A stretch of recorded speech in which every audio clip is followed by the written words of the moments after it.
Something happened to me when I reached the age of 50. Hindi ko na kaya magpuyat. Pag nagpupuyat ako, it takes me more than a day to fully recover. I also noticed that I could not sit in a long meeting for very long. My mind shuts down at a certain point, unlike when I was much younger. Well, there you go. I admit it, I am no longer getting any younger. I'm old.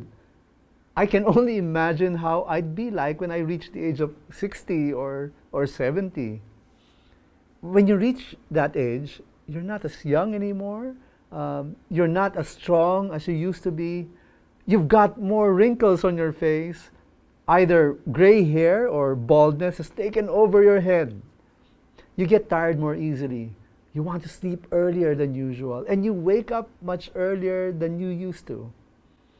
I think when you reach this age, God is actually telling you to slow down. It is time to let go. Time to hand over the work to the younger set. It is time to become a sage or a wise person to the younger generation. This is a major change of roles. You're no longer supposed to be in the driver's seat. You become an advisor to the younger guys, an encourager.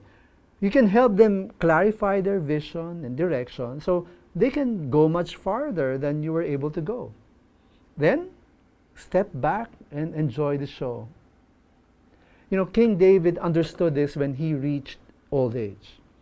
He knew his time was coming to a close, but one thing he ought to do was pass on to others what he knew very well. Listen to the psalm that King David wrote during his old age. O God, from my youth you have taught me, and I still proclaim your wondrous deeds.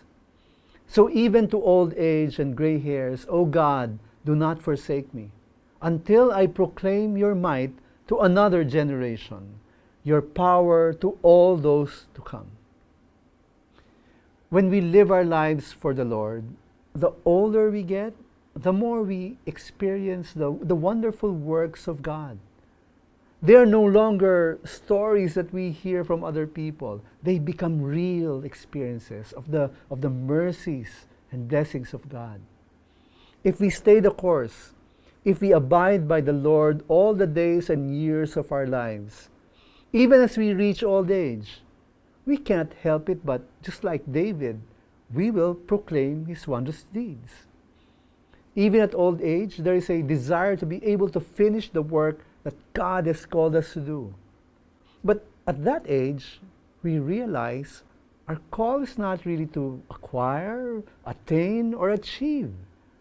We realize it's really about proclaiming the wonderful works of God. On the strength of our deep knowledge of God, we proclaim Him to generations that follow us. Younger people who may not have had as much knowledge and experience of God, that they may be inspired and encouraged to continue to know the Lord and to serve Him. I pray that I will learn this lesson early. You know, other people who reach this age make the mistake of holding on to power and position for too long. Many overstay in executive positions, and because of that, they build resentment against them from among the younger leaders in their organization who were primed up to take over and lead, but could not. You know, some lack trust in the younger leaders, and they fail to pass on the baton to them. So, the best and the brightest among the young will have no choice but to leave and find their own places to lead. Don't make this mistake. Take advantage of the long view.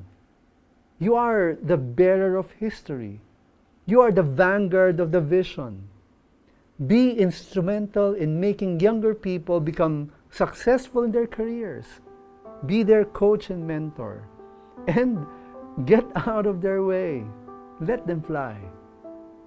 As we learn the secret of growing old gracefully, keep in mind, faith matters